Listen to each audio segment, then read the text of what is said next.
अवधूत चिंतन श्री गुरुदेव दत्त श्री स्वामी समर्थ सर्वांना. तर आज आपण बघणार आहोत श्री दुर्गा सप्तशती कथासार अध्याय 10वा. तर आपल्या सैनिकांचे ते भाषण ऐकून शुंभाच्या तळपायाची आग मस्तकात गेली.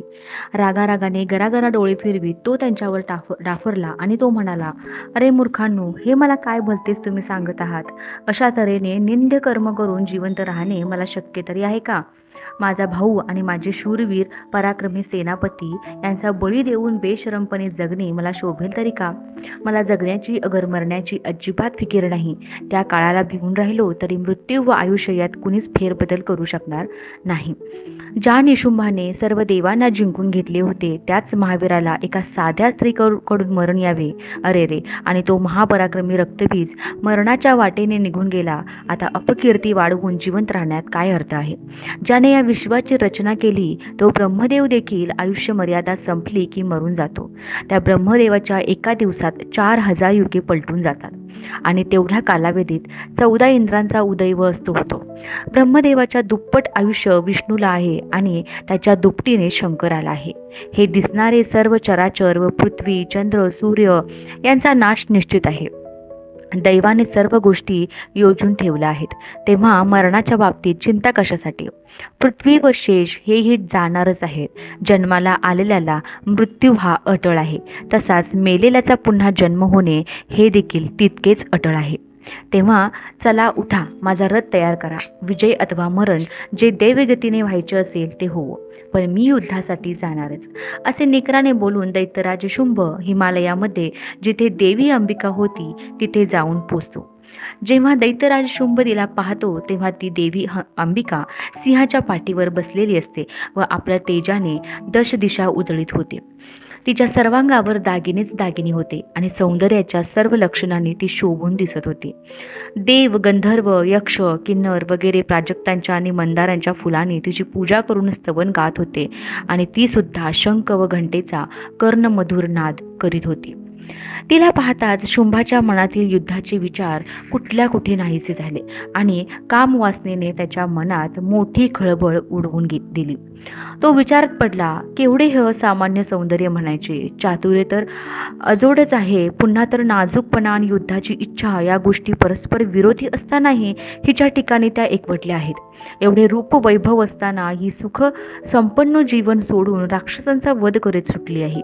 हे सुद्धा एक नवलच आहे. पण आता ही मला कशा प्रकारे वश होईल असा काहीतरी उपाय केला पाहिजे. साम दाम दंड भेद यांचा इथे काही उपयोग होईल असे काही दिसत नाही आणि आता इथून माघार घेऊन पाताळात जावे तर तेही अनुचित होईल. खरोखर माझा काळच कठीण आहे. त्यातही पुन्हा युद्ध केले तर दुर्दैवाने त्यात मृत्यू आला तर स्त्रीकडून मारला गेल्यामुळे अपकीर्ती होणार. समान अशा बलिष्ठ वीरांकडून लढता लढता मृत्यू झाला तरी तो मंगलदायकच होय असे ऋषींचे मत आहे. पण दैवाने मात्र या स्त्रीला शेकडो वीर पुरुषापेक्षाही बलिदान बनवले आहे. ही आमच्या कुळाचा नाशच करण्यासाठी आलेले दिसते. तेव्हा सामोपचाराने उपयोग होईल असे काही वाटत नाही. ती सर्व शस्त्रास्त्राने सुसज्जित असल्यामुळे दान करणे सुद्धा निष्फळ ठरेल. त्यात देवता सुद्धा तिला वश असल्यामुळे त्यांच्यात आता फूट पडण्याचीही काही शक्यता नाही. तेव्हा आता पळून न जाता लढता लढता मरावे हेच श्रेयस्कर ठरेल. विजय मिळो अगर न मिळो त्याविषयी विचारच नको. असा विचार पक्का झाला तेव्हा युद्धासाठी तयार होऊन दैत्यराज शुंभ तिच्या समोर गेला आणि तिला म्हणाला, हे देवी, तुझ्याबरोबर युद्ध केले तर तुझे कष्ट मात्र फुकट जातील. तू खरोखरीच अजान दिसतेस. कारण असे की स्त्रीचा जो धर्म आहे त्याच्या अगदीच उलटे तुझे वागणे आहे. अगं, स्त्रीचे दोन्ही डोळे हेच बाण, भुव्या हीच धनुष्ये, मोहक हावभाव हीच हत्यारे आणि शृंगारिक पुरुष हेच तिचे चिलखत. मनोकामना हाच एक रथ तर मधुर भाषण हेच जणू रणवाद्य आहे. याशिवाय दुसरे युद्ध साहित्य स्त्रियांना अजिबात शोभत नाही. तेव्हा हे कांते, स्त्रीने अस्त्रे हातात घेणे ही एका प्रकारची विटंबनाच आहे. लज्जा हेच स्त्रीचे भूषण आहे. उद्धटपणा हे स्त्रीचे भूषण असू शकत नाही. अत्यंत सौंदर्यवती स्त्री जर युद्धात मारली गेली तर ती कर्कशाच वाटते. तुला सल्ला देणारा या चामुंडा आणि कालिका या दोघी चतुर नाहीत. चंडिकेचा आवाज तर कर्कश आहे, तर ती तुला कसले सुख देणार, आणि हा भयानक सिंह तुझे वाहन आहे. तेव्हा प्रिये, या सर्व गोष्टी सोड आणि तू माझ्याकडे ये. वीणा वादन करायचे सोडून घंटा वाजवणे हे तुझे तारुण्य आणि लावण्य याच्या अगदीच विपरीत आहे. अगं मानिनी, जर तुला युद्धच करायचे असेल तर सर्वात आधी तू कुरूप हो.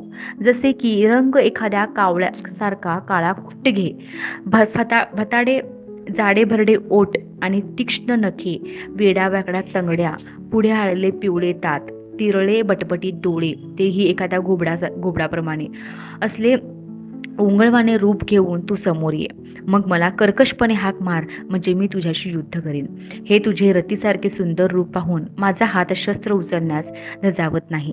दैत्यराज शुंभाचे बोलणे ऐकून तो कामातूर झाल्याचे ओळखून देवी उपरोधाने हसून म्हणाली, अरे लंपटा, मदनाची बाधा झाल्याप्रमाणे बडबड काय लावली आहेस? जर तुझा माझ्यावर हात उचलत नसेल तर या कुरूप कालिकेशी नाहीतर चामुंडेशी युद्ध कर. त्या नक्कीच तुझ्या योग्य आहेत आणि मी आपली दुरूनच गंमत पाहीन. तुला जसे वाटेल तसे युद्ध कर, मी मात्र लढणार नाही.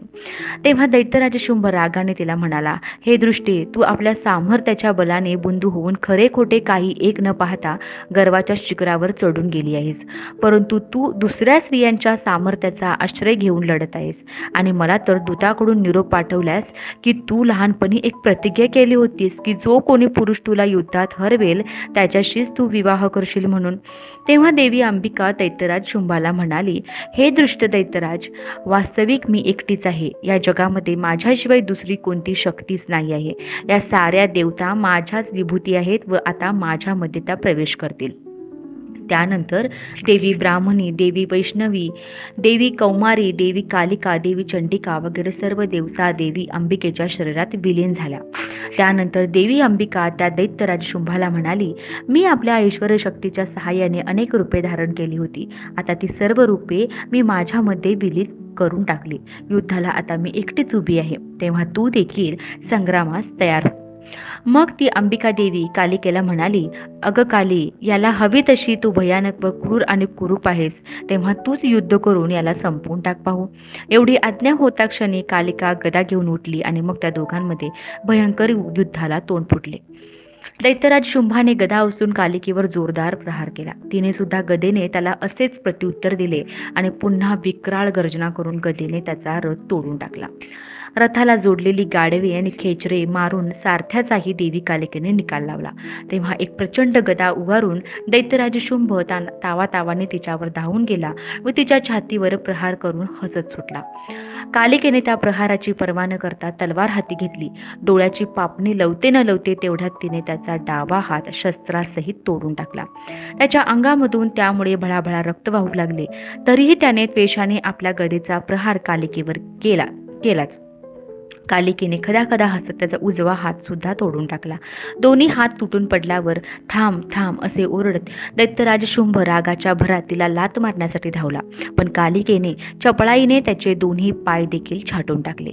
त्यानंतर कालिकेने एखादे कमळाचे फूल खुडावे तसे त्याचे मस्तक तलवारीने धडावेगळे केले. त्यावेळी त्याच्या मानेतून रक्ताचा प्रचंड लोट वाहू लागला आणि एखादा पर्वत उन्मळून पडावा तसा तो कोसळला आणि तात्काळ त्याच्या देहातून प्राण निघून गेला. हे दृश्य पाहून आनंदित झालेल्या इंद्रादिक देवतांनी भगवतीची आणि कालिकेची स्तुती आरंभली. गंधर्व मधुर गीत गाऊ लागले. अप्सरा नृत्य करू लागल्या. शुंभाचा मृत्यू झाल्यामुळे उरल्या सुरल्या दैत्यांनी देवीसमोर लोटांगण घातले व ते हत्यारे टाकून पाताळाकडे निघून गेले. त्यानंतर तेथील वातावरणात निर्मळ झाले व वातावरणात अत्यंत सुगंधित असा वायू वाहू लागला आणि सर्व दिशा देखील स्वच्छ झाल्या. अग्निशाळेतील विजलेला अग्नी आपोआप प्रदीप्त झाला. तर अशी होती ही दुर्गा सप्तशती कथासार अध्याय 10 समाप्त. तर दुर्गा सप्तशती कथासाराचे आधीचे जे काही अध्याय आहेत ते अपलोड केले आहेत. प्लेलिस्टमध्ये जाऊन तुम्ही दुर्गा सप्तशती कथासारवर क्लिक करून पाहू शकता. तर माझी व्हिडिओ तुम्हाला आवडत असतील तर व्हिडिओला लाईक, शेअर, कमेंट आणि सबस्क्राईब करा. शेजारील बेल आयकॉन प्रेस करा, म्हणजे तुम्हाला माझ्या नवीन येणाऱ्या सर्व व्हिडिओचे नोटिफिकेशन मिळून जाईल. व्हिडिओ शेवटपर्यंत पाहिल्याबद्दल धन्यवाद.